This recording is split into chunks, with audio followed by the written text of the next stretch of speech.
Nā mai haere mai. Welcome to the Regional and Strategic Leadership Committee meeting. We're running a hybrid model under COVID-19 alert levels. This means there is no public gallery at this meeting. Therefore, if you're online, please use the chat function, and your silence on any recommendation will be taken as agreement. I've been informed there is a quorum, so I declare the meeting open. Has there been any changes to the order of business? I don't think there has.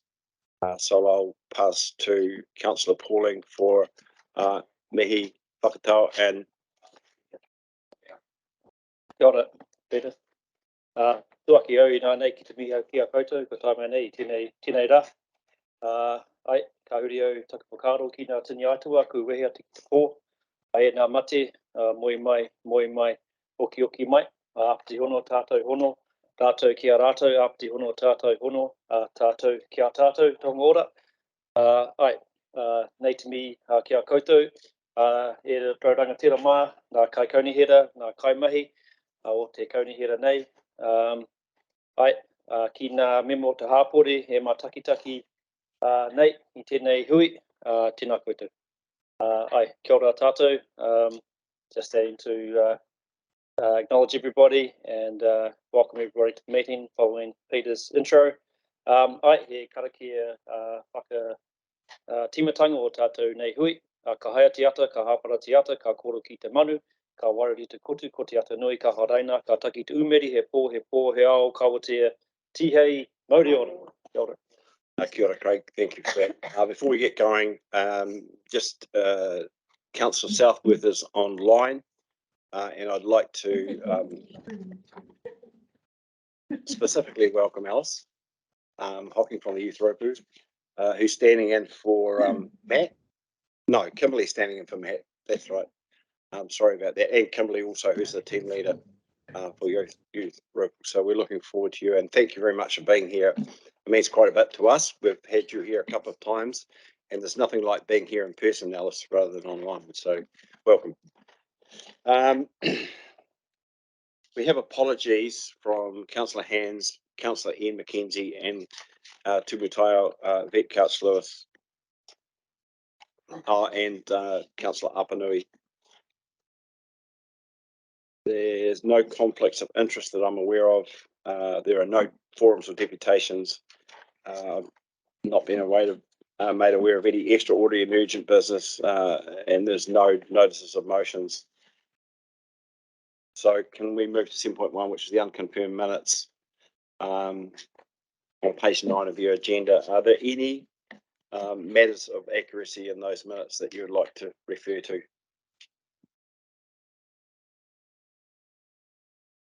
Okay.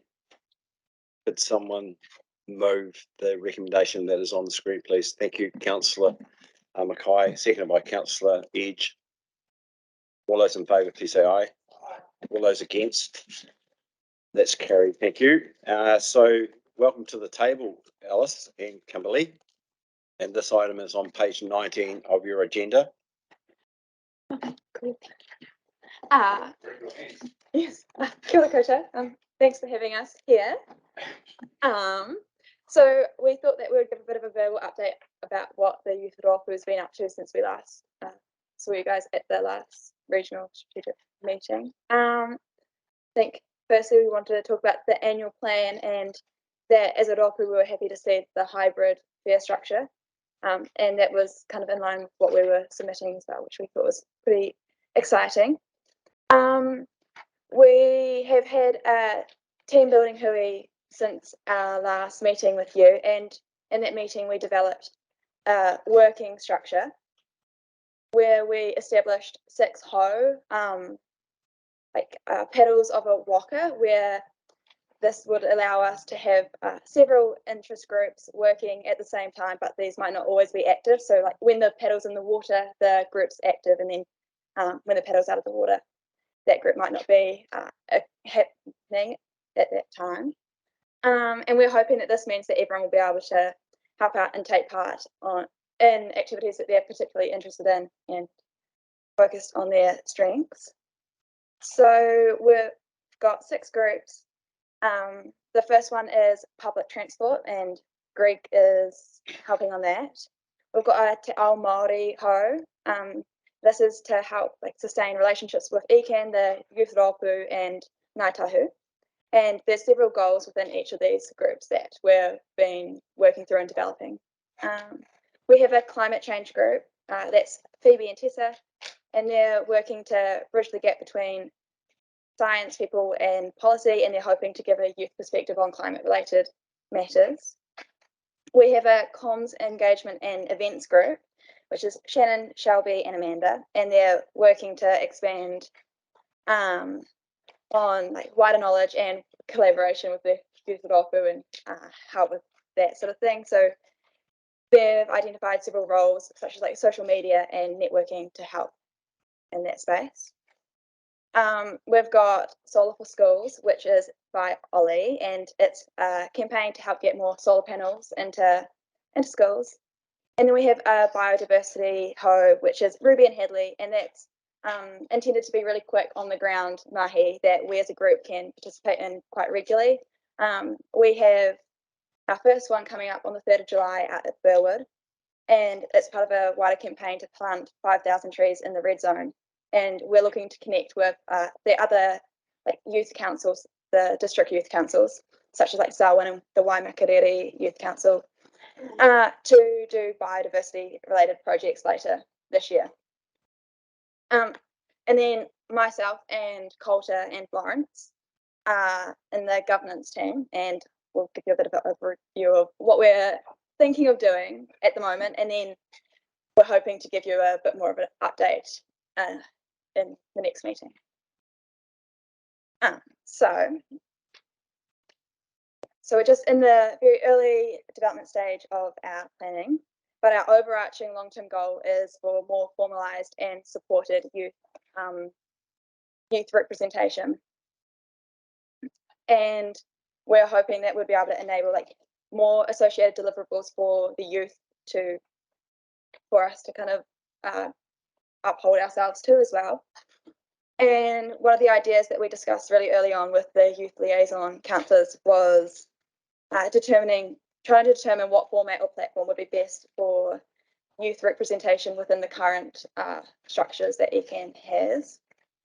And we've been referencing to our foundation document where there are clear outlines of wanting to establish genuine relationships and partnerships between you guys and us, and not so it doesn't feel tokenistic, and that there's that equal relationship there. So we're looking to get a bit of an understanding about what guidelines there currently are for engagement and how we can support current ECan practices. So Coulter on the 16th of June attended a meeting with the Youth Voice Canterbury organisation, where there was also youth from the Waimakariri District Council, Selwyn District Council, and the School Strikes for Climate. And at that meeting, they were talking about establishing a guideline document for youth engagement, which would be formed by collating our current terms of reference and other foundation documents for youth groups in Canterbury, and hopefully would establish a guidelines for youth engagement and for future reference. And then looking forward, we're developing a proposal, hopefully to present to you guys at the next meeting, which would be in line with how we can further this relationship. Yeah.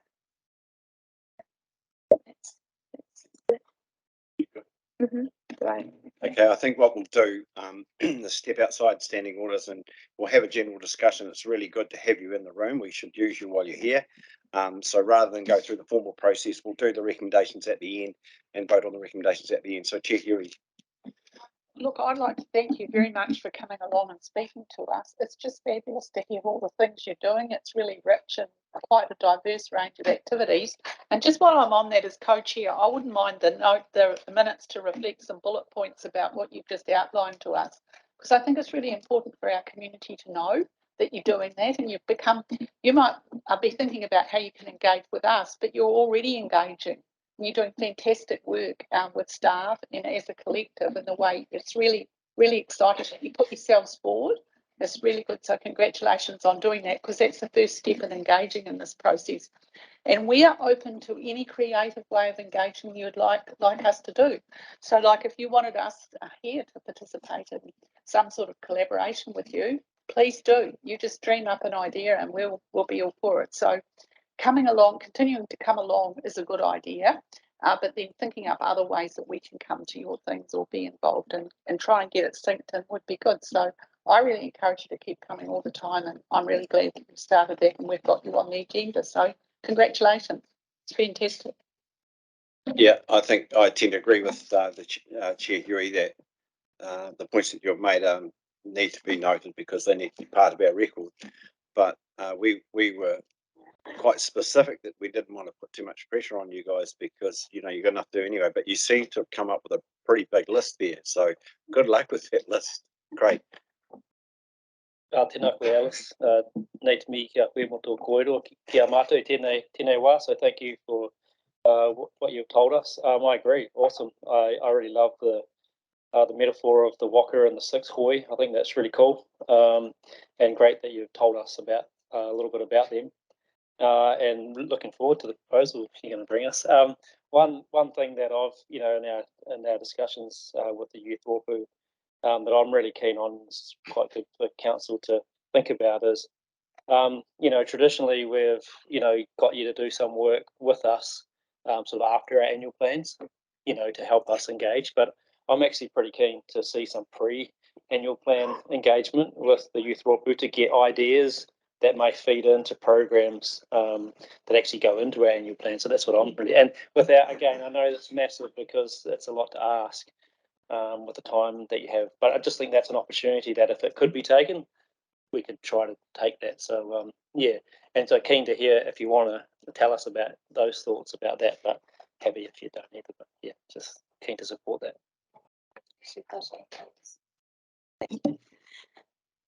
I think obviously that we would need to discuss it with the rest of the Rōpū, but from a personal perspective, that would be something that would be of interest, and we want to be involved in those discussions from the start, and seeing how that can develop later, I feel like would make for a better outcome in the end. Yeah, thank you.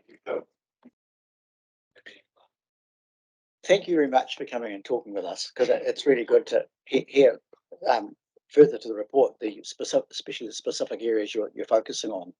And I know besides the youth Rōpū work, you've got your other lives too, in terms of work, things that you do, including study and that. But there's another aspect too, which I understand. I wonder if you could perhaps just tell us a wee bit about the representation on the water zone committees in relation to the youth Rōpū. If you could give us a little bit about how that's going.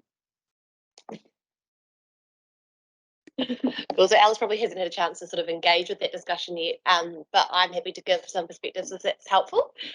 We've been working at the moment with the Water Zone Committee facilitation staff team through what that could look like in future and how that looks now. So we've met with the current youth members on the Water Zone committees just recently to get their feedback on how it's going, and talk through the fact that although it was intended for these members to be representatives from the youth Rōpū or other district youth councils, and they were when they joined, they've all now left for various reasons. So we currently don't have that inbuilt link that was supposed to be there between the youth Rōpū and the Water Zone committees. So that's something we are exploring, how we can create that in future. So we do plan them to come and speak with the current youth Rōpū, at which point you'll be able to answer these questions a bit more once you've got more of an idea there, and look at how we can get further youth representation on the Water Zone committees that are sort of ready for it and asking for it, as some are. Thank you, and I'm not surprised to hear that, because you clearly can't be spread too thinly. What might be useful, just in terms of letting you know, is that last week actually the Christchurch West Melton Zone Committee, we had a refresh, and there are two young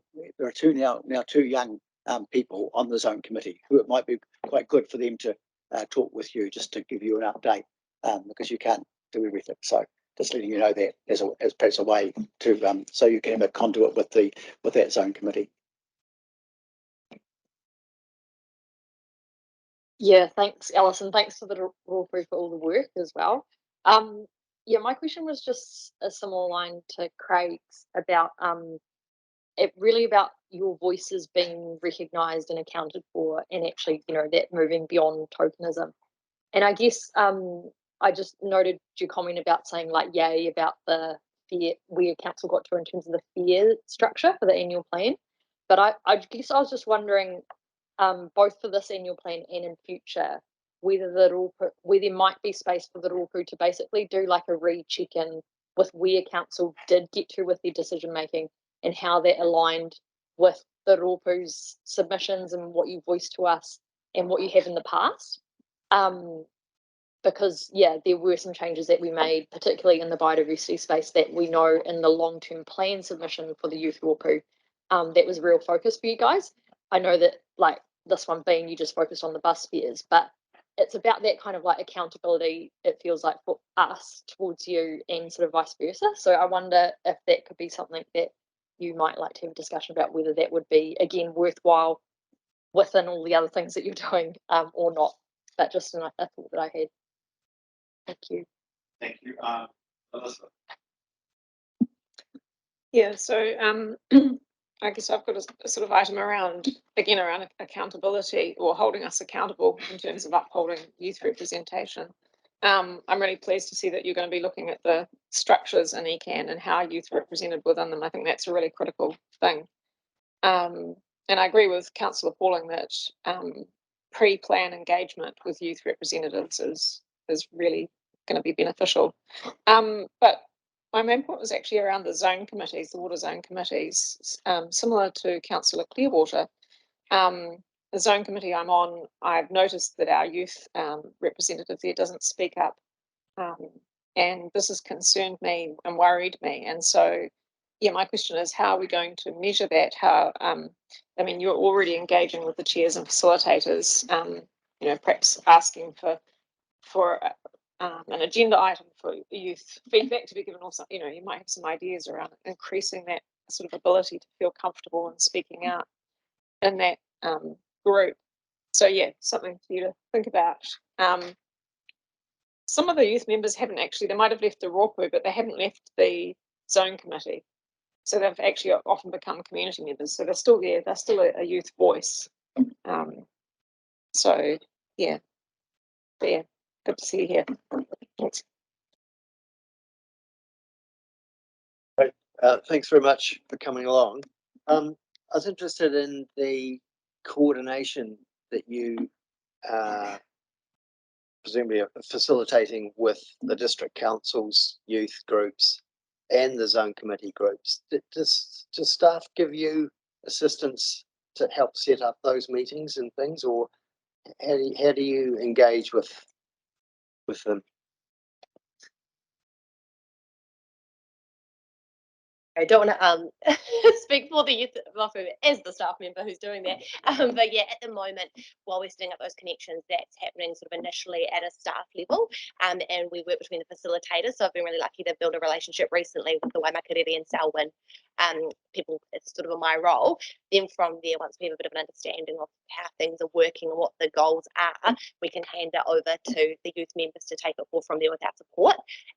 So Youth Voices Canterbury has been a really awesome network for starting that, because we get to meet the facilitators and the young people at the same time.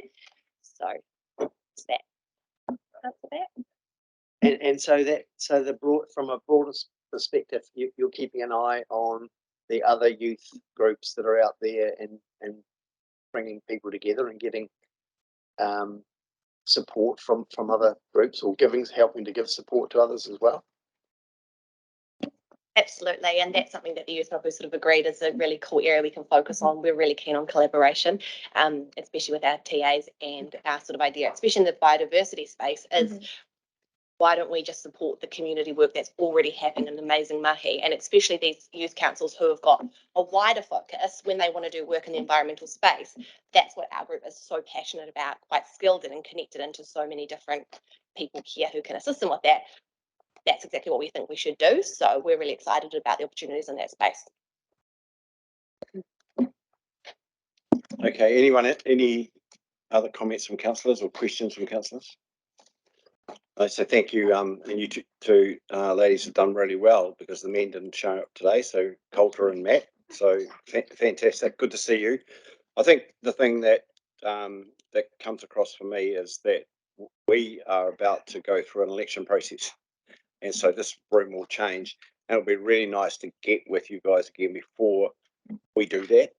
So I know it might be a bit of an ask, but if we can get the next one's at the end of August, I think, or the start of August, yeah. So if you just keep that in your mind, and there's no pressure on that. As we get closer to the end of September, things become a little bit silly around here. So it'd be nice to actually get on the same page as you then, and then maybe there will be councillors here that return, and we can both pick that up. I'm saying I'm expecting to be elected, of course, but those who do get elected can pick it up and move forward. So just if we note that. The recommendations now, the recommendation is on page 22 of your agenda, but there is an additional recommendation there. Once we get them up, and we'll go to Chair Huey, she can talk about the second part of the recommendation. The second part of the recommendation is notes that the committee encourage the youth Rōpū to continue to bring specific areas of work to us for collaboration. Co-Chair Peter, would you like me to make it so I move them both together? Yeah, okay. So I'm moving that the number one, and an amendment to that is that what Peter just read out, and the whole purpose of that is really to get out in the public, because these are really important, because community look at these minutes, and transparency is one of the big musts of local government. And the youth Rōpū is not separate from us. You're part of us, so you're already in collaboration with us. So we just have to be looking at exploring new ways, like Craig's mentioned, pre the annual plan, pre the long-term plan, as well as the formal submission, but to be all the time engaging with us about ideas you've got, so we can build them into our discussions then. So that's what collaboration's all about. It's part of a partnership, and you're part of the whole machinery that we've got now. It's the machinery of local government. So that's the exciting thing about having the structure. So I'm trying to reflect that, and really what I've done there is just to take a few words out of next steps in the report anyway, but to give them some public visibility. So once again, congratulations on being here, and I'd like to move that. Is there anybody who wants to second? So we've got a seconder who's to retire. Cranwell, do you want to say something, Jane, or you're happy? Yeah. All right. So we've got a mover and a seconder for the motion, recommendation that's on the. All those in favour, please say aye. All those against. That's carried. So thank you, Alice and Kimberly, for your work today. Look forward to seeing you again. So the next item is 8.2, which is on page 22, and pretty much it's just the resolution tracker that we've had through this committee. Pretty straightforward. Unless there's any queries about accuracy, I think we'll just go to the resolution status report recommendation. Chair Huey. People know that as to page 24, the regional leadership receives the public submission from Catherine Pete and Jessica Holiday. An update on that is that we have actually had an initial meeting, another meeting with them, and we'll be bringing back some more information about that resolution. So we are working on that actively, but it's not complete yet because it's ongoing. So thanks very much. Is someone prepared to move that? Nicole, thank you. And seconded by Councillor Sunkel. All those in favour, please say aye. All those against, and that is carried. So we'll go to 8.3, which is an invitation to rejoin the Canterbury Joint Waste Committee. And this item is going to be introduced by Dr. Tim Davey, who's making his way to the table as we speak. So the floor is yours. This is on page 27, this item of your agenda. I'm Graham, sorry. Welcome, Graham, to the table too. Tēnā koutou, councillors, and thank you for the opportunity to introduce the paper, and Peter's already introduced Graham Aviard, but if Graham is the principal advisor in waste and hazardous substances, that's correct, isn't it, for the council? Look, I will take the paper as read, so I'm not going to do a long introduction, but I will just make a couple of points about it. The first, it's obviously about the rejoining of the council to the Canterbury Waste Joint Committee, and you will recall in June 2020 we had a briefing around this and quite a discussion around that. And from that briefing, we put into the long-term plan, and it was approved for the long-term plan funding for this from next year, so from 2 weeks' time. And this paper, in a way, is kind of catching up on this, for having had the invitation now from the committee for a councillor to join the committee. And so what we're proposing here is that we're recommending that we do rejoin the committee. As I said, there's funding for it has been approved through the long-term plan process. And I guess the real key to this is that it's about ensuring the criteria for funding waste minimisation projects from the waste levy that is increasing has a strategic lens. So it's not just being done in that we are looking across the region and thinking at a wider perspective. And I'll leave it there, and happy to answer questions with Graham. I thank you for that. Look, and I should have recognised Bridget sitting down the corner there. I can just see the top of your head from where I am. So, and you're co-author of this report, Bridget Lang, so staff member. So I know that when we talked about this earlier, there was some discussion around this. So people have got seeking clarity. Can they ask those questions now? Councillor Clearwater. Can I get thanks for the report, and it is quite clear to me. So, but I'm just wondering, what would be a major reason that in fact we wouldn't get on with this work from a governance level, so that in fact, you know, as soon as possible, we ask a councillor to represent us, particularly at the next meeting that the group have. Sorry, can I just clarify? You're asking why we wouldn't do it? Is that? Is there any particular obstacle to not really do that as soon as possible? Oh, right, yeah. For us as a council to appoint a councillor to go and go to the meeting. Sorry, I'll answer it, Graham, and then perhaps you come in there. I don't think there is any obstacle, and what's proposed in the paper is that we'll do it through the Regional and Strategic Leadership Committee as soon as this approval goes through. We've been waiting for the formal invitation in order to do that.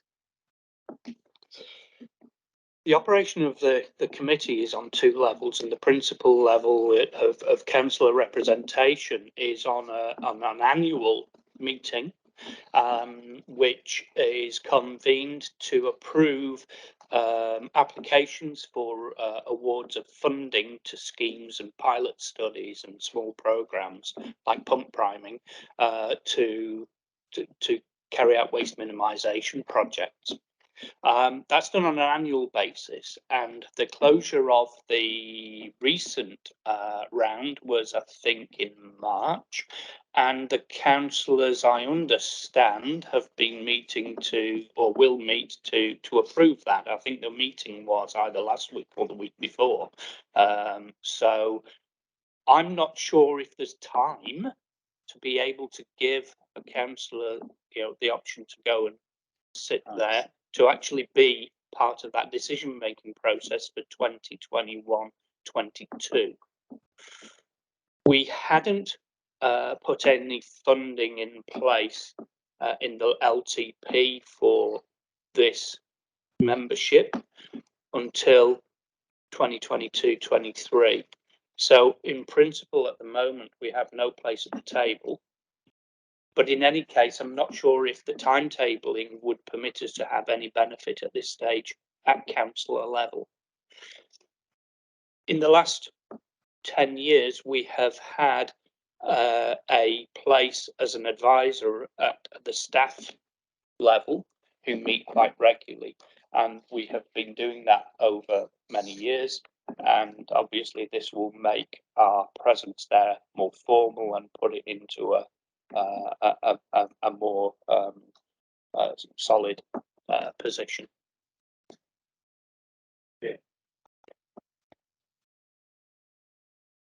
Yeah, I'd just like to tease out and get a little bit more clarity around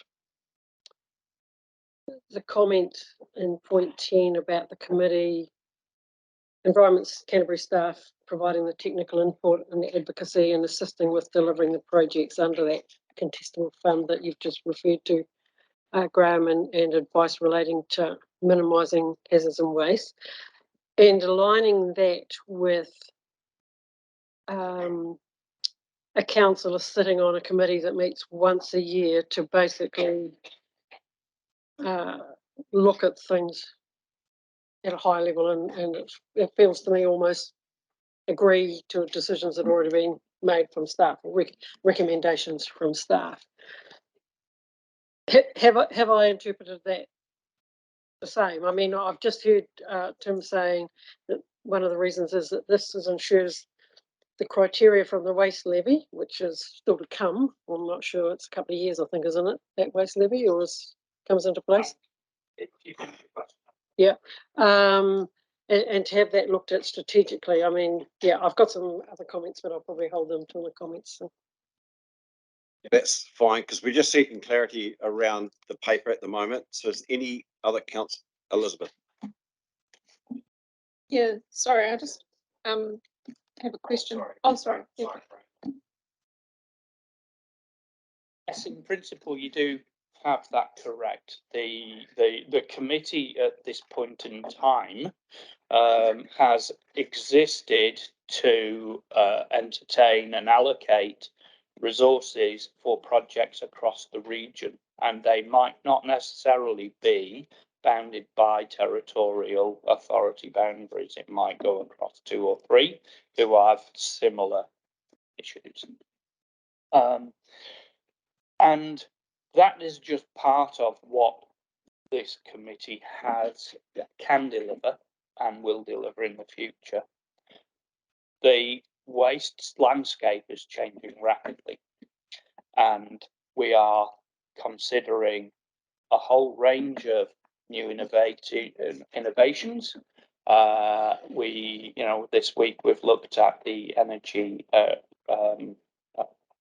recovery or energy reduction program. We have reported to committee on the stewardship schemes that are existing for recovery and creating a cyclic waste economy, and we are also looking in the future spending substantial amounts of money that will be generated through the waste levy. The waste levy has been in place for a number of years and has generated about $36 million nationally, half of which has been allocated out to districts based on their population. That will increase over the next few years to around $120 million being awarded to districts, which will empower them and be able to provide them the opportunity to put in place programs. We see across the region the benefit in combining our resources and our knowledge and our energies into providing this across those boundaries in the way that the Canterbury Waste Joint Committee work. And so this is really preparatory work for delivering even better services across the whole region, but we also needed to do it in a very strategic way so we don't get away from this ad hoc of providing resource and waste processes dotted around the region based on territorial boundaries, because that's where the consenting is given. We need a far more strategic approach.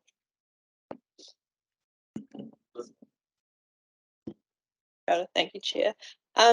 Just a couple of questions.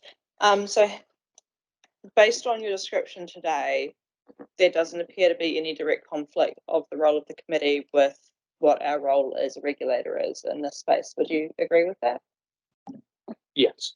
The role really is to combine energy's resources into strategic and policy processes and actually delivering the projects. And the ongoing staff officer level involvement on this, would that be affected in any way by our governance presence on this committee?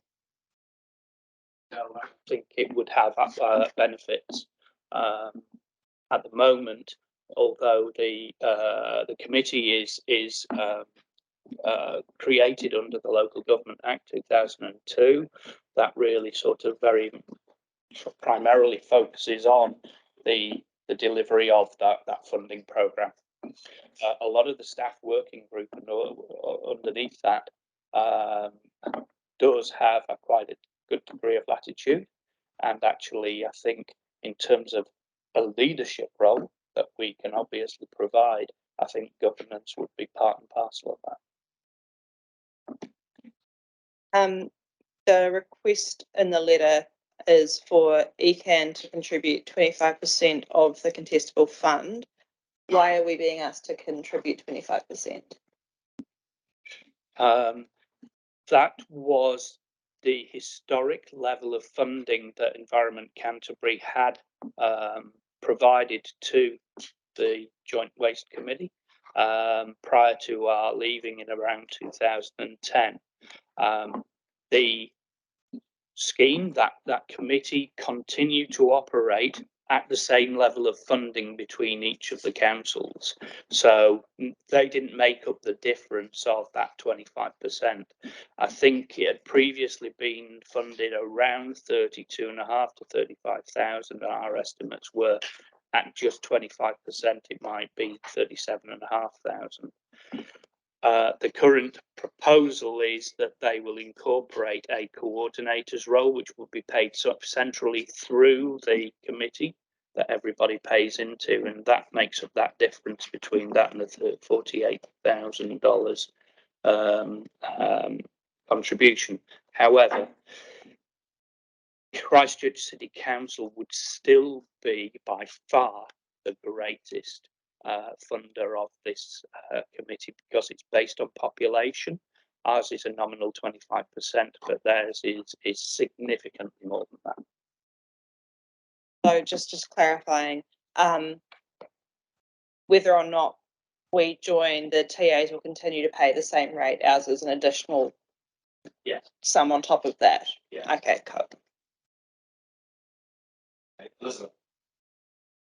Yeah, so just delving into that a bit more detail. So we're contributing 25%. What is the percentage that the TAs each contribute, and what is the percentage that Christchurch City Council contributes? The percentage at present under their current financial structure, Christchurch City Council cover, I think, 67% of the costs. Under the proposal, their contributions would increase, but actually as a proportion would reduce to about 50%. So they'd be still funding probably around $100,000. So for example, what does oh, okay. So it's between 1% and 7% for the TAs, is that right? That's their sort of percentage. Yeah. So my question then is, so Christchurch City Council has got 3 representatives on the Waste Joint Committee, and each of the other TAs have got 1. If we're contributing 25%, should we not actually have at least 2 representatives on that Waste Joint Committee? It's not a question that I'm able to answer. That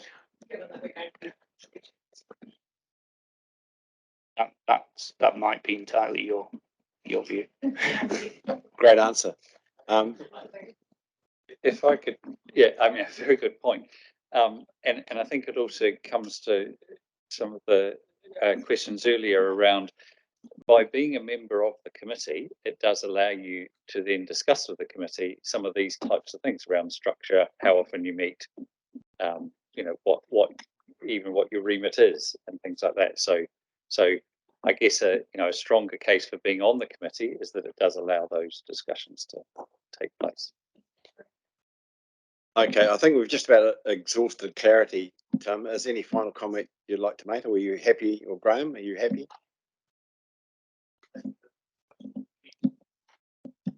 All right, I think we're finished with Chair Huey. I just make at the end of that, do you think we could get staff to come back to us before they prepare the next paper for us to actually appoint the person? Because I think Liz has made a good point there, and there might be some discussions we need to have with the CCC about that we could reflect in our next paper. But we'll give that some thought, shall we, with staff? So are you suggesting we bring that back to the August meeting? I think this is referring to the actual nomination of the councillor, as it is at the moment, councillor, onto the committee, which would be coming to, and I think it is the August SL committee meeting. So that this, and I'm sure we can do that. We can try and find out some information. I'm not sure how much further we can push that without it being a governance. Maybe what we should be doing is having some discussions with them after we send this letter, and then maybe looking forward to the next term of electing the person, because we might elect them, then they won't be back here. There won't be any meetings anyway, so we'll have some discussions, and then we can maybe in a position for bring it up at the start of next term. I don't know, but we need to talk about it. Can I just get that we understand? Yeah, I think I've got another question though, on that, is whether you want to therefore accept that you want to become members and then have that conversation, or you would like to have that conversation before becoming members. So that's the point for today, is this resolution. Oh, absolutely. I was thinking as we pass this today, we send the letter, and then I ring up Jimmy and tell him the good news that we want to. Yeah. Okay, I understand. So we're finished with that. Is there any general discussion from councillors, or any comment that councillors like to make in general terms about this? Lan, and then Yeah, kia ora. Thanks for this. I just think it's sort of a no-brainer for us in terms of like what this might mean or what role we might play. You just got to be at the table in the first place to understand that and know that. So I think it totally makes sense. I support us ironing out the issues that have already been raised. But yeah, totally support us being part of it. Kia ora. Look, thank you for bringing the report. It's more than timely. Like I see, it's called the Canterbury Joint Waste Committee. You know, we're Environment Canterbury. It just seems absolutely essential that in fact we're part of this, given our concerns about climate change and energy reduction, all of those matters. And I thank Tim for making the point that in fact, from a strategic point of view, it didn't mean that we should be in there, but that's the potential, perhaps, whole area which we as a council can offer this committee. And it doesn't worry me whether there's one or more members. The sooner that happens, the better. The main thing I would like to see is if we could have a representative in time for the next meeting, which isn't quite clear, but for the next financial year. So no, I just think there's tons of benefits for us just to go ahead and support these recommendations. Thanks very much for the report, Chair. Yeah, I thoroughly agree. I think I support this belonging to the committee in the light of climate adaptation issues that are going to come before us in the next few years, and also the development, or as we develop our integrated planning plans for 2024, that it will be really important that there is alignment on how we deal with waste across the region, so that we can input that as well. So yeah, fully support. I've got some real reservations around this. I think it's pretty obviously we've got some pretty good technical staff in here. We didn't get that message from what Graham's just given us. I think that's a bit sad, but so, you know, and they're already doing the job and have been doing it for the last 10 years. Well, we haven't actually been members. So I sit there and I ask myself, what's the point of paying 45,000 or whatever the figure may be for the fact of having a councillor sitting on a region-wide committee, which is, as somebody pointed out, I think Liz was pointed out around the fact, well, why shouldn't we have two there on that representation figures? Agree with that question.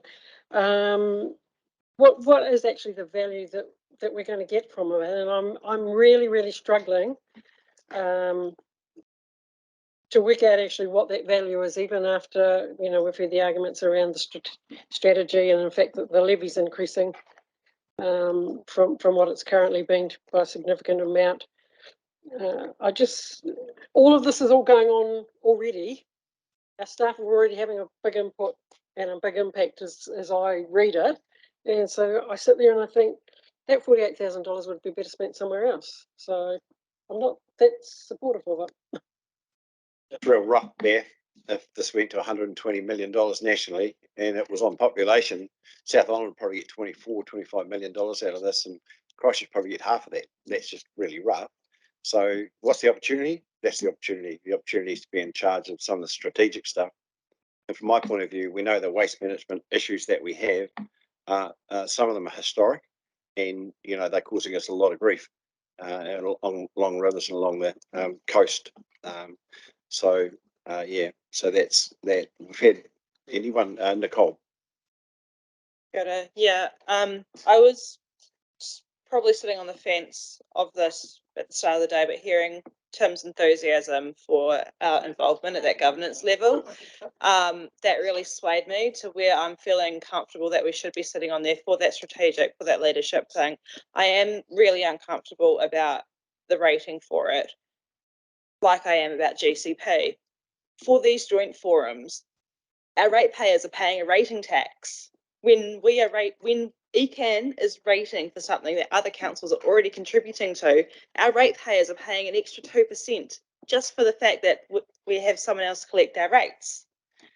If the other TAs increased their contributions proportionately, it would be better for the ratepayer than for ECan to pay it out of our rating book. So I agree with where we land, but I continue to have issues where we rate for something that everyone else is already rating for, and the ratepayer ends up worse for it as a result. Nicole, you need to keep beating that drum. Is there any further discussion on this? So we'll put the recommendations up, and there is a third recommendation that's been added, other than those that are on page 27, which includes the cost, and it's been amended to include the financial year at the end of that.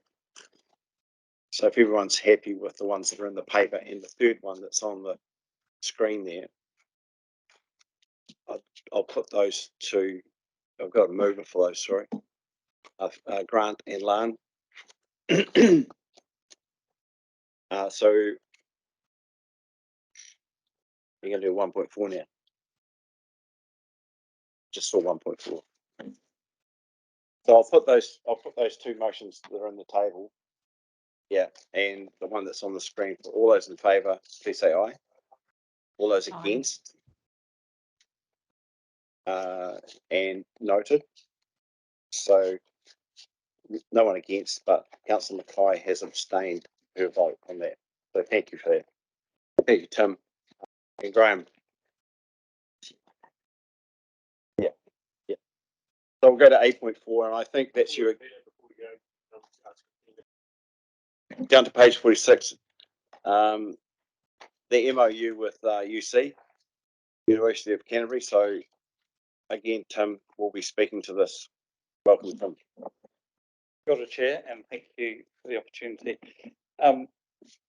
As is outlined in the paper, in the LTP hearings for the 2021 and 2021, the University of Canterbury submitted on a desire to have a greater or deeper relationship with us as organisations.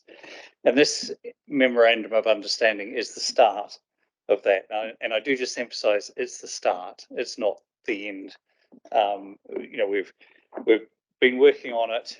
It's really fundamentally about how we ensure that some of the research work that's done in Canterbury aligns with what at University of Canterbury aligns with our needs and how we can help. I would just add that we do already have a good relationship with the University of Canterbury. This is not starting from, you know, a poor relationship or anything like that. And there are several examples that I can give around that. I actually did a quick count up. So let me go back a step. We employ every summer 5 students within the water quality group to run 2 monitoring schemes. One is the contact recreation. That's for the swimming sites, and then also for the ecosystem health, which is about the macroinvertebrate monitoring. So every summer we employ 5 students.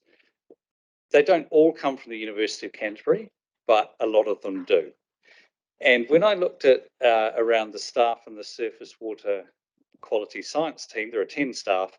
4 of those staff have been previous employees through students. And so it's been a fantastic opportunity for us to recruit, or to, you know, for them to learn about us, and then they've come into us as staff members later on. And it hasn't been direct, it has been later on. So that's been a tremendous way of us interacting with the universities, but particularly Canterbury, as the majority of them have been through Canterbury. We've also had student projects where and this is promoted in the paper, where there've been student projects where for a summer we've put up a small amount of money. It's normally come from individual budgets, sometimes in the science group, sometimes in other groups, to get a really well-focused piece of work done. And there are numerous examples. Well, I won't go into all the examples, but that's been a really positive experience as well. And sometimes, and I should add that sometimes those suggestions have actually come from zone committees. It's not just through staff, it's through, you know, other groups that advise into the council. And we've been able to say, yes, that would be a really well-focused piece of research. And so there have been these sorts of examples going on into the past. And what we're seeking to do with this memorandum of understanding is solidify those opportunities.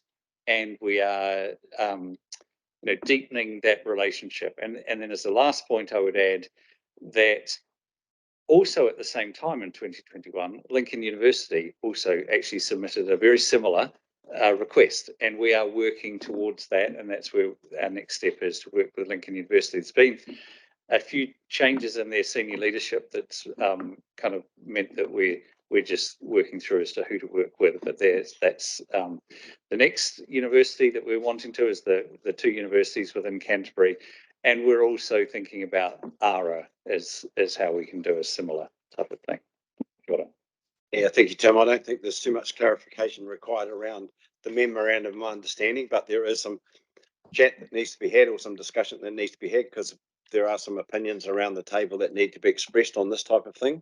So I think we'll, and there's any clarification of Tim, I think we'll release you, Tim, from our strangles. And the motion, Jenny, I think that you want to we'll put the motion up on the screen, and Jenny, I think you want to speak to it and move it. I'll move the motion. So now we can have a discussion on that. So this is seen as a beautiful opportunities that we have. This is the first of the opportunities that we have in Canterbury to engage more fully with the tertiary education, or the, sorry, not tertiary education, the universities and the technical institute in Christchurch. So it's, but John. Thank you, Mr. Chairman. I great. I think it's a great document. It's well thought through, and the opportunities that are provided for us and for the university and the students in between. My question earlier, what was the role of Lincoln University, has been, I think, answered by Tim. I just saw this being such a comprehensive document. I was just a wee bit concerned that there would not be space for others. But given Tim's, I guess, explanation of next cab off the rank and the work that we're doing, just fully support this as a way forward to further understand our environment. Yeah, and just carrying on from John, I remember we had Tamani or Lenahan come in from Ara, and similar to the conversation of John, of how can we not just keep it for the universities as well, but for Ara Institute, but also for what Tim said, it's only the start. There's so much we can achieve from this, and then looking at across Canterbury itself at the other institutes, really a positive way forward. Kia ora.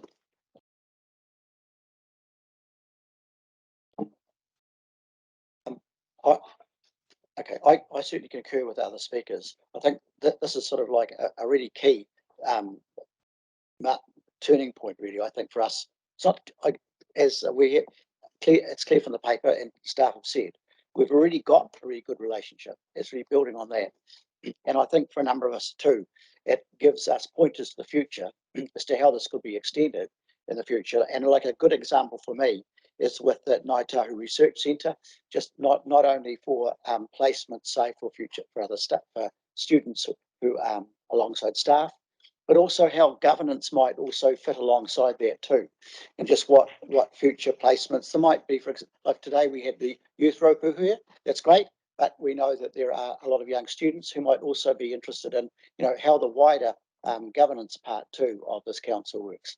So a little example might be that a student might have a role, say, working alongside the chair for some time, that kind of thing. I think this is a wonderful paper.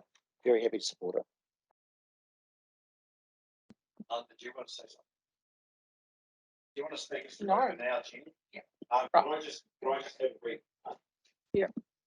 I just say that just to background this a wee bit also around Lincoln is that Jenny and I had a discussion around the LTP time with the Vice Chancellor of Lincoln, and we were making the point to him that we need to engage more with these institutes, because we can see what's ahead of us in legislation and where things need to go and where we need to put our effort, and we can give them the opportunity to help shape some of the study that these people need to do to be fit for purpose to work in this areas. And I think that's the other opportunity for our point of view, not just an employment opportunity, but just to say, look, these are the things that are going to be important. This Te Mano Te Wai, the interaction with mana whenua and in terms of kia ora kutai and those things. We need to inform them of what we will require from young people going forward. So Jenny, over to you as the mover. Okay. Kia ora, yeah, I totally support the MOU. It's a great move forward. And I get the academic research focus that's obvious, and of course to help with our environmental management needs. I'm just I was pretty keen to maybe see something in there about a broader collaborative approach just around issues of common interest, rather than just having to be academic research. Although I do get that in 2.5 in the MOU is pretty open, and things could be put in there. And I'm mainly saying that around things like public transport, but there could be other issues too, like the issues we have with dust and things. Could be some interesting collaboration there as well. So when we have things that are in common, that we can work on them. So that's all I really wanted to say. It'd be cool to see that broaden over time, and maybe it will. But I can see how 2.5 could be useful in that space as well. So thank you. So maybe Nicole, did you have something to say? Oh yeah, I was just kind of wanting to talk about what both yourself and Tim said. I'm a UC grad. I got the summer internship, and then I landed a full-time role, and then I was a supported master's student while I was a staff member here, and now I'm sitting here. And just the huge opportunities that have been available to UC students already, but then just formalizing this in the structure makes it more accessible, I think, and allows us to leapfrog further on that. And I'm really heartened to hear that we're continuing that with our other major tertiary institutes as well. I think this is a really positive step, and I'm really looking forward to seeing what comes next. So just massive thank you and congratulations to everyone who's got this onto our table today. All right, I'll go next. But I really want to say it's absolutely fantastic outcome. So congratulations for Tim and other staff who are working on it. It's reflecting what we're already doing. But I think it's also reflecting that the Vice Chancellor, Cheryl De La Rey, actually had a public law approach that she knew how to make to us through our long-term plan, and came along here deliberately wanting to form a partnership with a big regional council based on the university's desire to work more with their communities, which they've been trying to activate for the last 15 years or so. And of course, she also knew that under the Local Government Act, forming partnerships is one of the outcomes for the best way we can activate community, better community wellbeing for our communities, which is really our job. So partnerships are also active parts of council. So we have to keep actively revisiting it. And that's something for everybody to note, because it's really a tool to enable and make holistic approaches around what we want to do, which is basically outcomes of well-being around the environment for our whole Canterbury region. And it's about collaboration, and those things can only happen if we're proactive. And I think it's really good to celebrate what Nicole's just outlined to us, her experience. We should be replicating that as much as we can, and indeed we are. So I'd just like to finish by saying I think it would be good if staff noted that there's a future action, that this is just the start of the relationship, and look for opportunities like Craig outlined around dust and around the traffic issue, and other conversations that we've already been having with the university, and how we might actively link those into the partnership.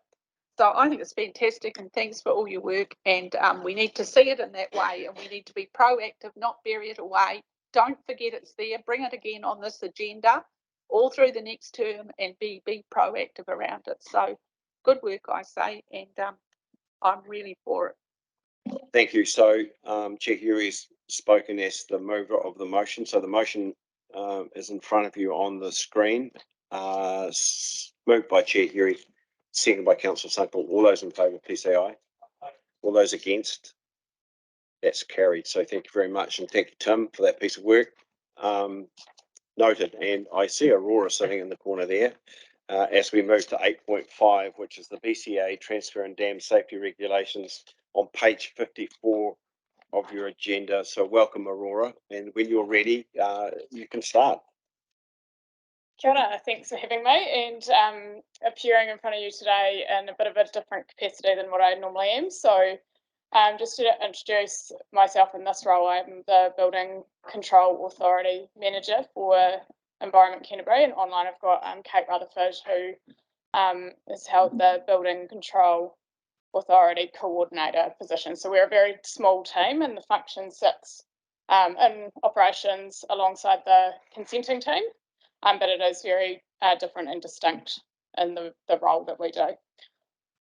I'll take the paper as read, and I understand that there's a number of questions, but before we move to the questions, Councillor Scott, if it's okay for Kate Rutherford to give a bit of a history on how we got here in the background, because she was instrumental in putting that together. Yeah, no, I think that'd be helpful. I think we've sort of traversed quite a bit of space before we've got to see this again. So Kate, if you were there, go ahead. Kia ora koutou. Thank you for having me. I trust you can all hear me. Yeah, we can hear you. Thank you. Awesome, thank you. I was just going to give a bit of a rundown on the, in particular, the dam safety regulations.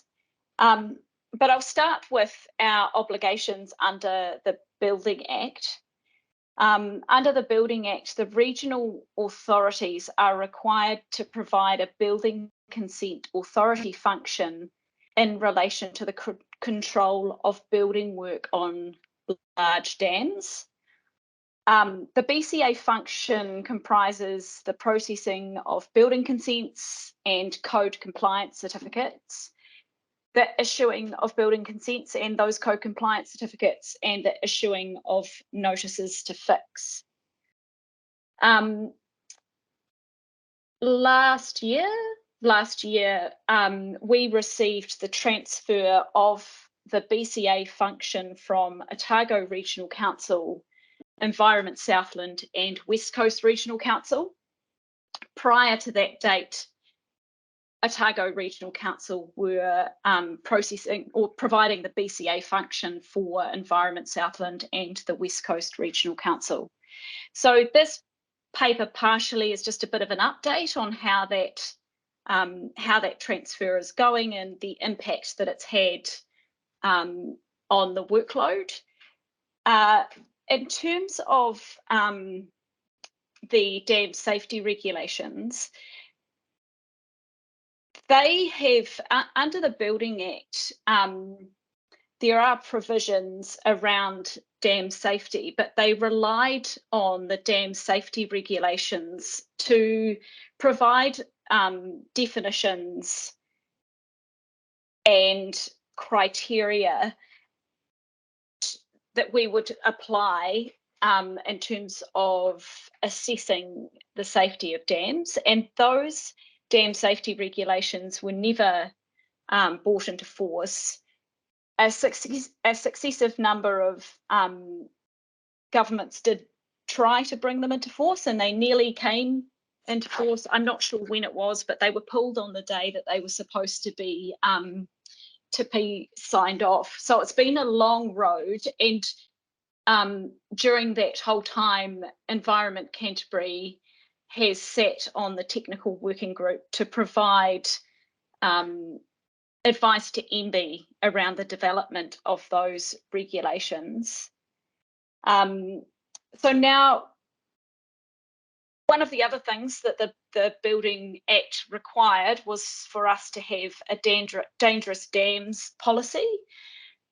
That has also sat in a bit of a vacuum because we haven't had the regulations. So there's been nothing that we can sort of pin that policy onto. And in fact, it reads that the policy doesn't come into force until 3 months after the regulations come into place. So that will be in July, but those that dangerous dam policy will need to be updated in light of the regulations, because when they were initially drafted, as I said, it was with this vacuum where there were no regulations.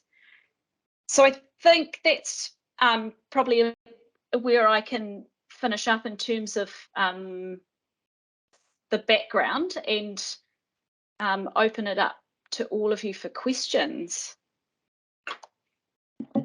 Just before we open up, we like to point out these regulations. While we've been on the working group, they are very new. We are working through what they mean, particularly in regards to the transfer of functions that we have for our Building Control Authority, and what that means for any dam safety regulation requirements that are to be done across the councils that we currently hold that function for. So some of your questions Kate and I may need to take away, work through and bring back another information session for you. Aurora, do you want to have questions of clarification to Kate around the background of this that she's just spoken about, or are you happy to handle them? I'll handle them. Thanks, Hoda. I'll try. I might have to defer. That's very confident. Vicky. And then Elizabeth. Thank you. Yeah, where I'm sort of interested in where there's the dams that are on the cusp between falling into the regulations and not. So under point 16, it says that the owners must assess whether their dam falls into one of the two height and volume categories. And then if it falls into being, yes, it falls within one of those, then it goes into the hands of a appropriately experienced engineer and goes through a process of assessing the risk.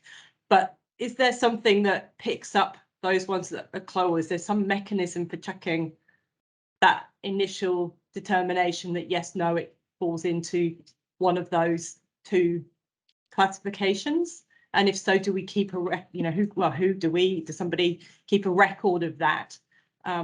And I know that it's not actually, they're not that enormous, some of these, you know, like a metre high, you're looking at a 200 by 200 metre square piece of water that would fall into being then needing to be, you know, looked at. I can jump in if you want me to, Aurora. Yeah, no, that's right. Thanks, Kate. I think I've got it, but Cool. if we need more detail, absolutely.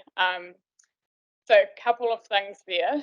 The dam safety regulations do capture a very large number of dams across Canterbury, and we are awaiting more guidance from MB to be drafted around what happens when there are those dams that are on the cusp of things. So it is a bit of a work in progress on how we do that. Now, a large portion of this is going to be the advice and education component to people who have dams on their property, and working through that. So we're aware of that, and we are considering it with our resourcing that we'll be requiring for this piece of work. Kate, did you have anything you wanted to add there? Yeah, just to say that under the dam safety regulations, all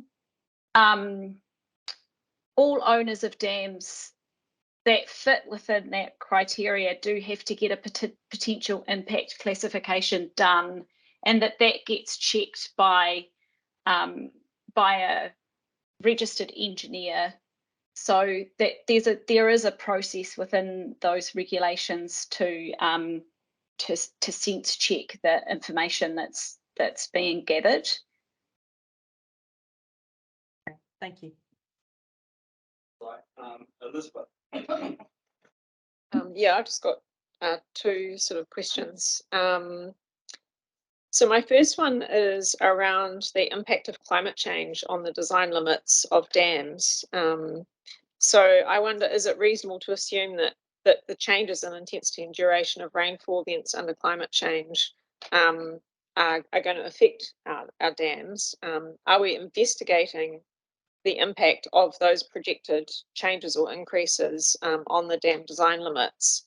How will this impact are we going to integrate that into the update of our dangerous dams policy?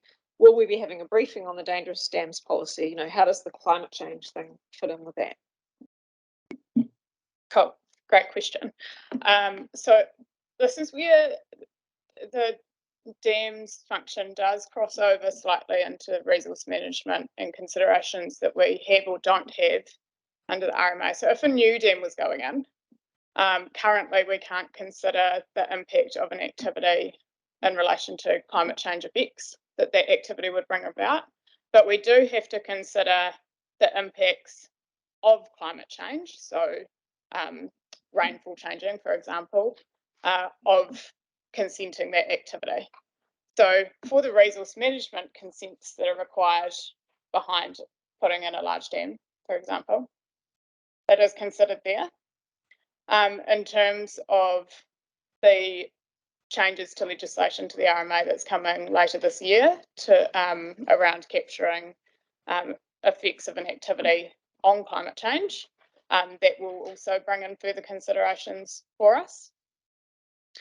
That said, we also need to update the dangerous dams policy to ensure that we are capturing those factors and that they are knitted together.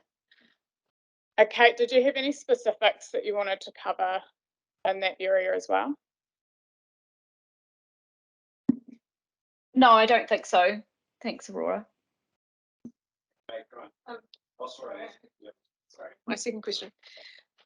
So it's sort of been described that we have an administrative role here. But we are responsible for failures and damages or fatalities that actually occur if a dam fails.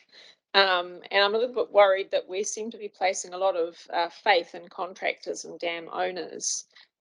What reassurance can you give me that you know we're going to sort of have our finger on the pulse, particularly with the increase in rainfall, etc.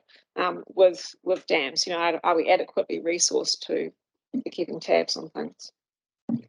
So a couple of things, resourcing I'll come back to.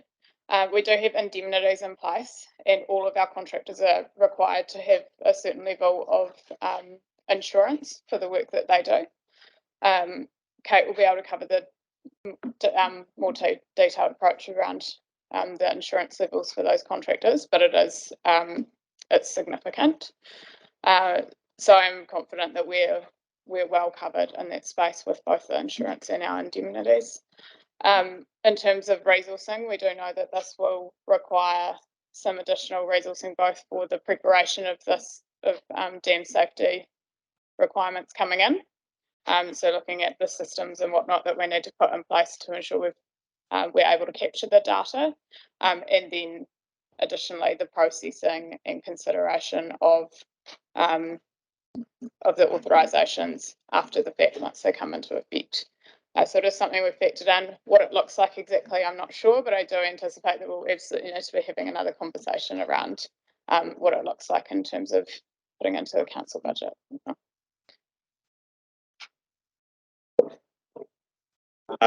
So we've got Grant and then Claire.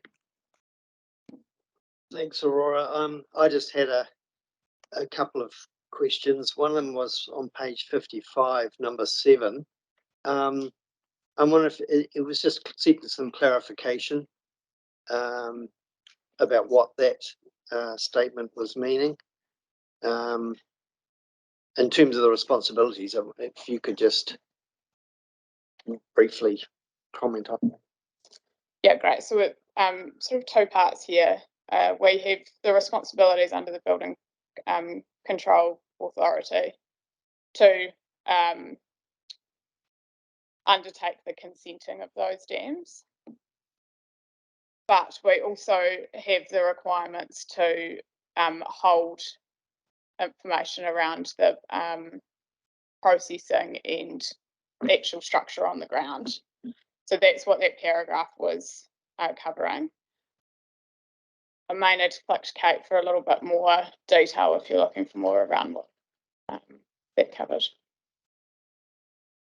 That answer your question? So it's essentially two parts that we look after. There's the actual issuing of the permits and the considerations, the same way as we would for a resource consent process, and then the holding of the information, which doesn't explicitly sit under our requirements in the regulation, but we are required to do it to enable the other function, if that makes sense.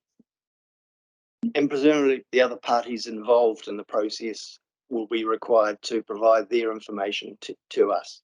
Absolutely. Yeah, okay. Absolutely, and we're audited on all of that. So it's an extremely strict auditing criteria. We've just been through our latest one, and if it's not done in a particular way, we do get pulled up on it. So yeah.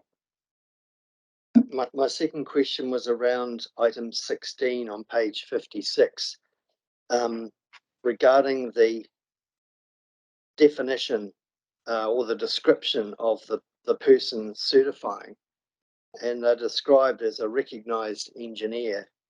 And I see from the MV website, they're suggesting that the Engineering New Zealand are developing a program for assessing and registering recognised engineers, and recognised engineers will be required to determine potential impact classifications and go through that auditing process.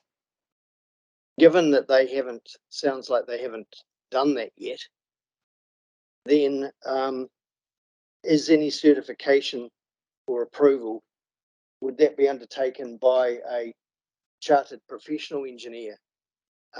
It's just keeping it very clear that the qualification is at a really certain level of expertise, in the definition process. So I'm just wondering if that could perhaps be described a little bit more. Aurora, do you want me to step in here? Yeah, we'll come to you soon, Kate. I'll just sorry. I just want to touch on around suitably qualified people, and we use engineers that are required to be certified in a whole lot of our regulatory work. So this isn't something new. It's something that we essentially check off and require throughout a lot of our processes. And while the Engineering New Zealand hasn't developed that program yet, we do have our internal systems in place to make sure that the people that are picking up our work are suitably qualified. So that comes with being a chartered professional engineer, that they are registered in the appropriate places and that they have the actual experience on the ground. So we are really thorough in doing that when we're running through our procurement process. Kate, did you want to add to that? Yeah, look, I think that the requirement that the PICs, the potential impact classifications, are certified by a recognised engineer. That is, those will be engineers that we won't employ those engineers, but when we receive potential impact classifications, we'll have to make sure that they have been certified by a recognised engineer. And you're right, there is a program that's being established by Engineering New Zealand for assessing and registering recognised engineers. That is expected to be up and running in the beginning of next year. So it should be well and truly in play by the time dam owners need to have their potential impact classifications sent in to us, which is not until May 2024. Those recognised engineers will be audited and certified as being as having the requisite skills in terms of potential impact classifications and also dam safety assurance programs. So they'll be able to certify one or both of those things. And it's my understanding that all of the recognised engineers will be chartered professional engineers. So they must be CPEng registered engineers in order to get to become a recognised engineer. Right, thank you very much. Thank you. Thank you for that answer. We'll go to Claire and then Nicole. We're just about there then, I think. So just seeking clarification, the heights of 1 or more metres, for example, or 4 or more metres, that's above ground level? Yes. Kia ora. Thank you. I just want to acknowledge the answers you gave to Liz before, because it's captured a lot of my questions, and especially around our liability and all this.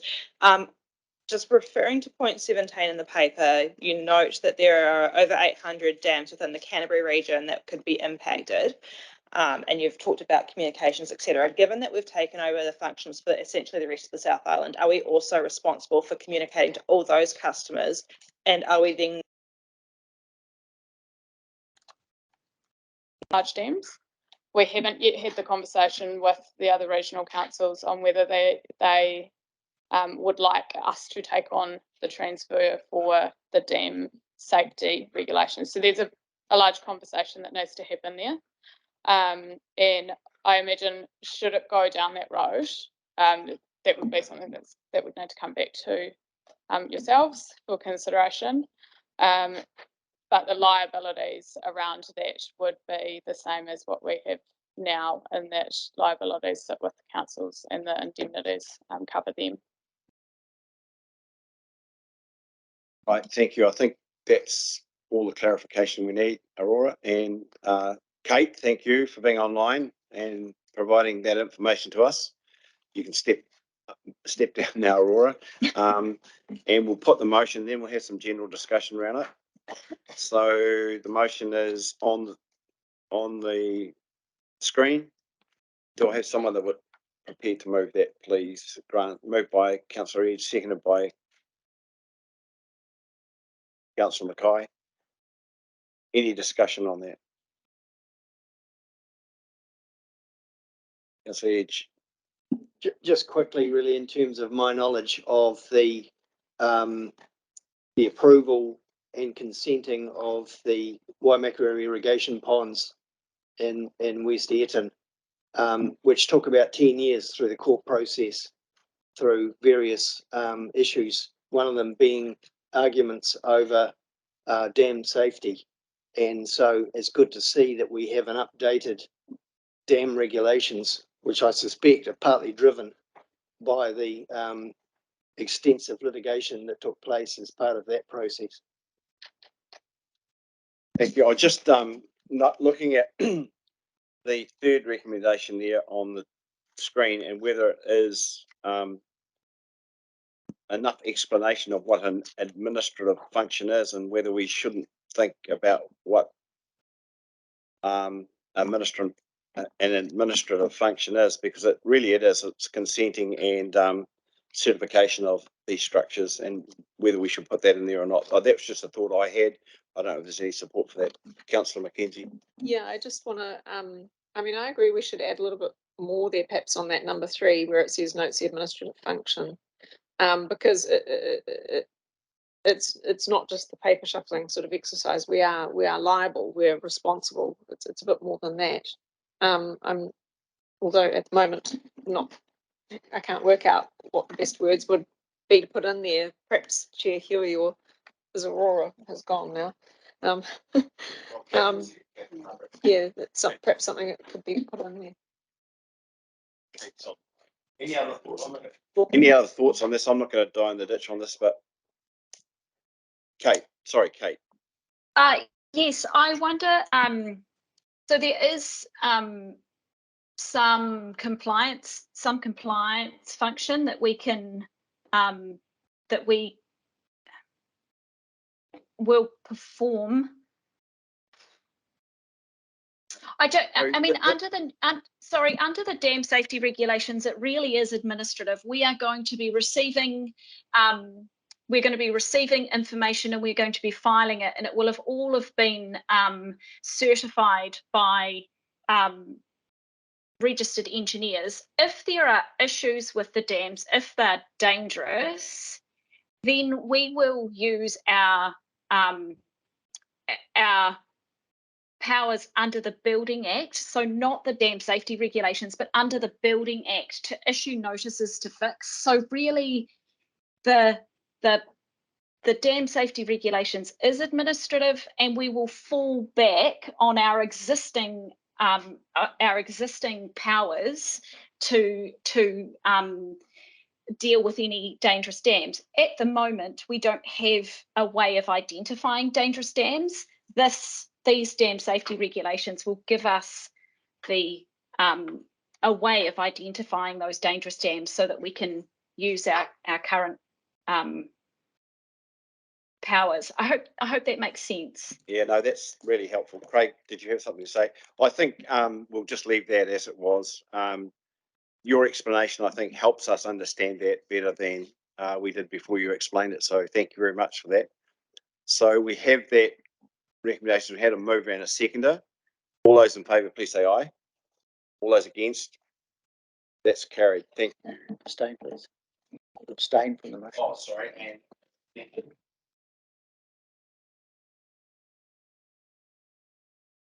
but now, do you want it recorded? Yeah. Okay, we'll move to 8.6, which Taplin's going to introduce. Level of service 32. Thank you, Chair. I think Councillor's probably had quite a lot on this level of service today already, but I'm not going to, well, I'll take the paper as read, and I won't spend a lot of time on it, but I just wanted to step through in terms of what we're actually talking about. So The level of service that we've got is to enrich community participation in regional decision making. And under that, in paragraph 3, you'll see we've got a performance measure, which is to raise community awareness of our work and actively enable participation. And then underneath that, we've got a number of targets, of which the People's Panel implementation was one. Reaching the target around the number of people who are aware that they can participate is another. And then this one is the third one, which is to implement a program of councillor community engagements across the region. And so paragraph 6 is probably the main point here, is that this is different to some of the other mechanisms that we've put in place, which is to enable the community to come to us. The difference with this one is that this is about enabling us to go to the community. And when I say us, I mean you. So to enable councillors to go actually out into the community, into their places. And so it is, the recommendation is simply that council notes that we're undertaking this activity to enable that to happen. And when we're talking about the community, we're talking about things like progress groups, U3A, community events, that kind of thing. So actually councillors being able to go into the community and have those conversations in the community space.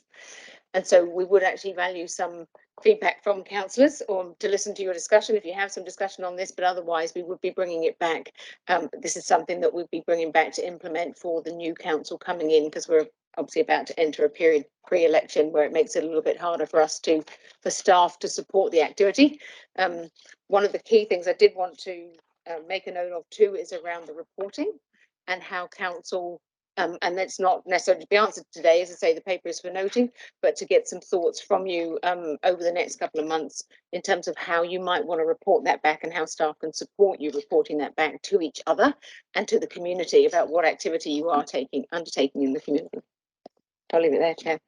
Tafflin, I think the paper this morning that we heard from Tafflin gave really good explanation of this. I don't know, unless there's some clarity sort of on this, we could move almost straight to Elizabeth. I've just got a reflection on it. Is it right? Yeah. So yeah, I think it's very valuable information that we're getting around this level of service. I think the fact that we're transitioning or have transitioned to a fully democratically elected council is perhaps a factor in terms of the community not always knowing how to interact and exercise their democratic rights. And having a new council where there's a lot of councillors it's their first term and they're only learning what the systems are for their constituents to interact with council. I think that's part of the reason that we've there perhaps should be more interaction. But I think the best way is actually how we deal with problems. If our constituents know where they need to go when they have problems and they have a really good experience getting those problems resolved, then that is really the most priceless thing. It's not so much going out there talking to the community, but actually when the community comes to us, how we deal with that. And I think the other thing related to that is our relationship with the media. Most of our community gets the information from the media. So I think we need to reflect on what is our relationship with the media. Have we asked the media what their experience is with us? So that would just be 2 reflections. Thanks. I want to say thanks very much to Tafflin for and your staff for putting so much thought into it. I think it's really excellent. I mean, I think that there is a whole element in the ongoing induction of any new councillors and councillors who are getting to know their ward and the people that live in it. And I think that helping the community through talking to them and having conversations with them indeed does what Councillor Elizabeth McKenzie was just talking about. It enables people to find a way forward to engage in local democracy, which is what we desperately need, because more and more people are totally alienated from the local government and the democratic process. And with climate change and the wicked issues that we're facing across our environment, that people's voice is going to be needed to be accessed around tables like this more and more, because it's not only us that can make these decisions. Indeed, I don't think it's possible for us to do that without proactive engagement. Excuse me. So I think it's really good. Just a little word of warning. I have seen a lot of time wasted in these spaces by, excuse me. Something's going wrong with my voice. I hope it's not COVID. A lot of time can be wasted in councillors reporting back to each other. Now, there is some use in councillors reporting back to each other because they can share issues that have come up and just keep us informed. But devoting a lot of time to that, I think, just is a waste of time, really. And you can get great lists of it. You can also end up with people who like to grandstand about all the things that they've done in their own wards. So I just think the other thing that needs to be recognised is that councillors do need some assistance from staff with speaking notes and around slides and enabling them to be able to do that easier, especially since it's not a full-time job as well. I think that's an issue. And public engagements nowadays expect more of that professionalism. So I think it's good to enable conversations like that, but not get too bureaucratically tied up in how we're going to record it or anything like that. So I think it's really good. And one in each ward will be fantastic to aim for. I like that. Great. Good work. Yeah, kia ora, Catherine. This is really important stuff, and I think, I agree with Elizabeth that it's all about learning as the council's progressed over this term. And I think we've done some really good things about engagement with the community and allowing them access to the council chamber, etc., and things like that. And I really think, some new questions in the survey about access to councillors and opportunities for people to have their say, and if they understand those things, would be good. We could also look at things like the number of deputations and forums and petitions we have, and then the satisfaction of those groups with the follow-up, the outcomes that they got from those processes. I think that would be like a real targeted way to get people to understand whether they were happy with them. So I think there's lots of little things we could do to really increase our understanding of that and access for people. So Yeah, are we doing the discussion? But yeah, thank you. I was seeking that clarity from you, Mr. Chair. Look, I appreciate the paper coming to us. I would like to see, like under point 8, where we're looking at from Environment Canterbury's perspective, the outcomes that the community could get is the utilisation of us as councillors being seen as a peer in the community and then explaining the position, from regional council perspective, from our organisation. I think it's something that we haven't tapped into, the expertise, experience and knowledge that sits at this table, and we have actually, I believe, missed a real opportunity there. So that's something that I see as a great option around this. I too thank you, Teflon, and your team for this really helpful work, because clearly it is a big part of our role as representatives of the not just our community, but I believe there's a wide range of communities. And clearly too, in terms of how we do that, I think there's probably is a difference between the rural communities and urban communities. So it's a developing kind of science, and clearly there's a lot of work to do in the area, given what the research shows about how we're featuring today. It just seems to me too, though, that there are some great examples, and I'm glad we're going to be doing a stock take. And like one great example that's developed since I came on this council is the number of community groups who are working under the umbrella of the Christchurch Water Partnership. So that's just one, there's a wide range. I couldn't believe the number of groups there. So I'm really pleased to see this and support the development of it. Okay, thank you. The recommendation is to note the proposed activity, and it's there on the screen. Do I have a mover for that, please? Claire and Phil.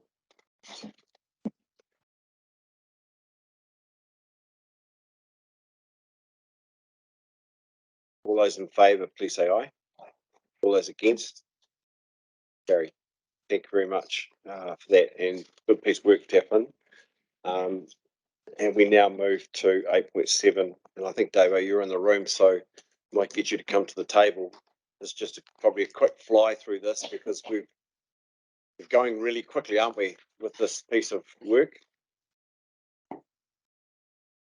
So it is the Ngāi Tahu Representation Bill, the progress report. Kia ora tātou katoa, ngā kaikaunihira e te tiamana, tēnā koutou. So yes, thank you. The bill, as you are aware, has been progressing through Parliament.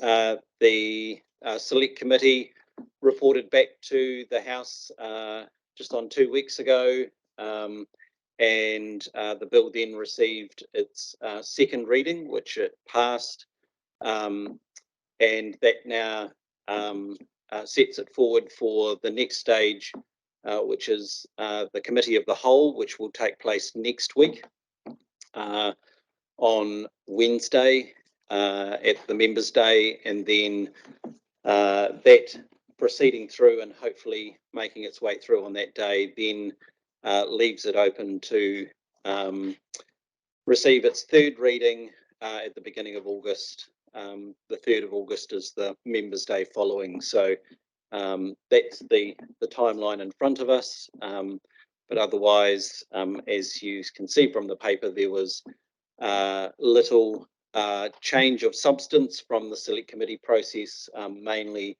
changes from the Parliamentary Drafting Office in the sense of the readability of the bill and meeting their conventions. So happy to take any questions.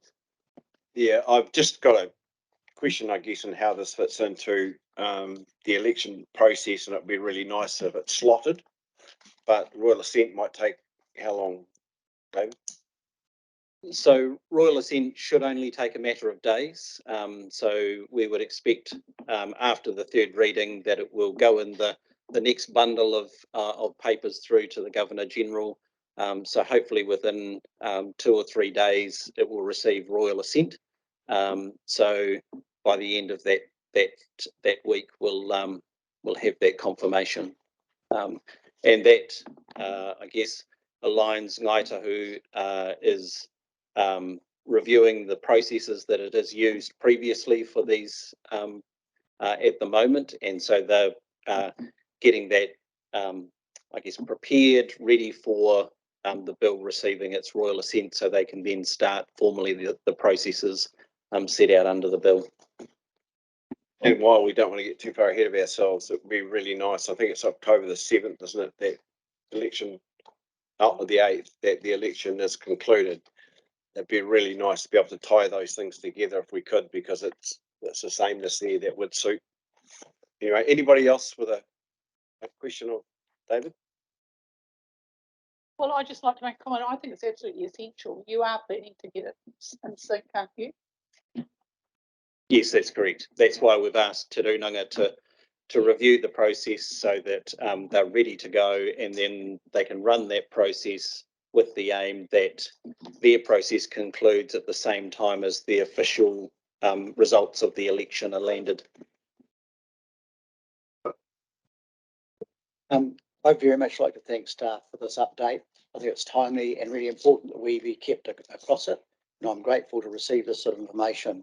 And like there's reference to the minority report in this one, and clearly the opposition. I found the term minority report about a minority group who actually are a party to the Treaty of Waitangi, a bit of a contradiction in terms, but anyway, or a bit ironic. And one of the things too, and it's quite clear that in fact some of the, to the point of being disingenuous in my view, some of that line, one person, one vote, was really taken to extremes in terms of being a principle, and one which clearly, though, doesn't actually work. When you look at the things which we've just been considering around participatory democracy, clearly there's a lot more than, and like even on that, we know that locally, and we saw the stats today, less than half of the people do vote anyway. So in fact, it's really important that in fact the purpose or I guess the context of this bill that we're clear on, and that is that it enables Ngāi Tahu people to be and participate and be involved in the democratic process. So I'm very pleased to see the report and best of I can say best of British, that's wrong too, but best of luck for it actually progressing.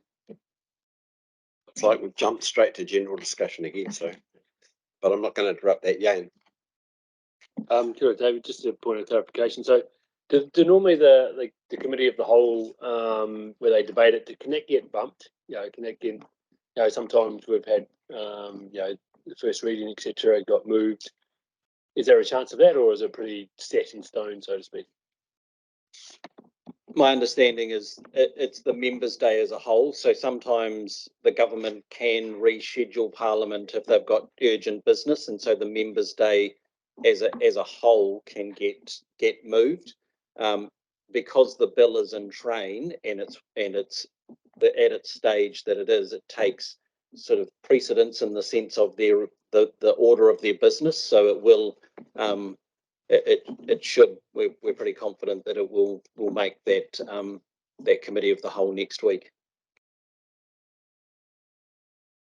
Okay. Anybody else here? Look, thanks. The papers on this have been really good, and have kept us up to date on what's going on, which is great. And just good luck. Well, we shouldn't need good luck, but just good timing around what happens next, so that we can maybe get a good conclusion in October. So thanks, David. And the recommendation is on screen. It's moved by Timatanga Cranwell, seconded by Councillor Pauling. All those in favour, please say aye. All those against, carried. Thank you. Now 8.8, Ian. That's you. So welcome to the table, Ian, to talk about the submission on the Maritime proposal of the regulatory system amendment bill, transport amendment bill.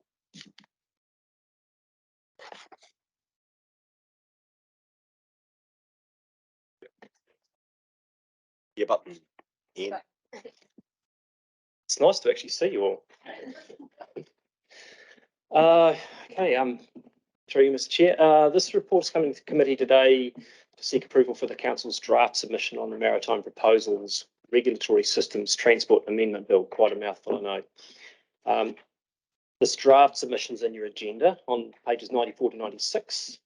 If I may take it that it's been read, but there's a couple of points to draw attention to. This bill is an omnibus bill, so a whole lot of little bits and pieces that get put together, a range of proposals ensuring that the maritime legislative and regulatory system in New Zealand remains effective and fit for purpose. The Ministry's been working with Maritime New Zealand to develop these proposals, and staff from the Council's Harbour Master's Office have been working with the Ministry of Maritime New Zealand during their development over a period of about the last 6 years. The Ministry is now seeking views on 22 maritime proposals in the bill. Consultation closes in 2 days' time. Staff have prepared a draft submission on these in the context of Council's responsibilities related to maritime management. This draft submission, which was circulated in June, focuses on providing comment on 2 key proposals in particular that are of relevance to Council. Those 2 are briefly granting of maritime powers to the Department of Conservation equivalent to those of a regional council. And the other one is some rationalisation and streamlining of maritime offences regulations. The reasons for those, you're probably aware of the first one in particular, given that we've already started work with Department of Conservation on the contract for provision of maritime services to DOC for the sub-Antarctic and Kermadec. Ultimately, there are some powers in existence already, mostly with the Director of Maritime New Zealand for extreme cases if there's a shipping incident in the islands. There's a big gap in the middle that is really only held by regional councils and isn't held by Maritime New Zealand. So there's an inconsistency in the country where the territorial sea, which is approximately 12 nautical miles from land, around the offshore islands doesn't have the same level of regulatory oversight or control that the rest of New Zealand does. So that's seen as a gap, and the granting of regional council equivalent powers to DOC would remove that issue at the moment. So that's one of the key points.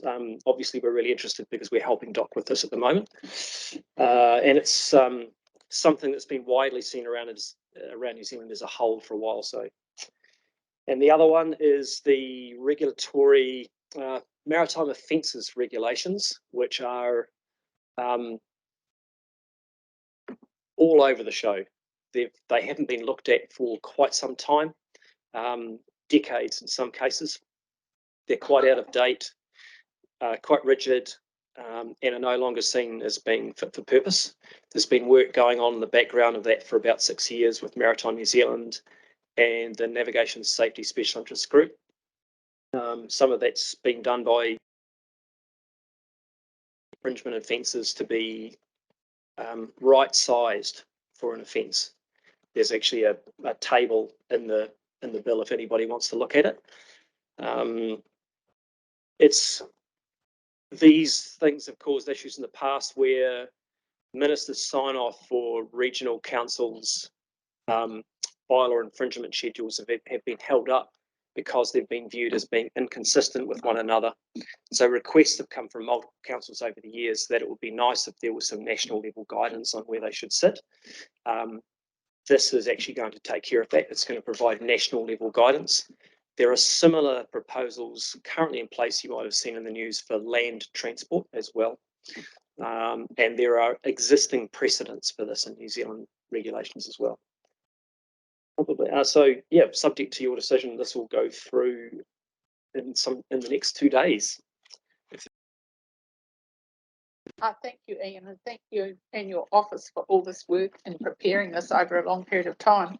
I think it's it is timely that we're redoing this, and I think that you know, looking after the sub-Antarctic islands has got to be, and getting them clear in there and working with DOC is a really good, valuable piece of the legislation. So I'm glad we've got somebody like you in your leadership and here, so we can help out with yet another piece of government reform legislation. So congratulations on all that work. I think it's great. And I tend to agree with the chair here. I think there's you've done a good job here and ensuring that we're fit for purpose, and that's what we need to be. And we've always had a strong harbour master, so thanks very much for the paper.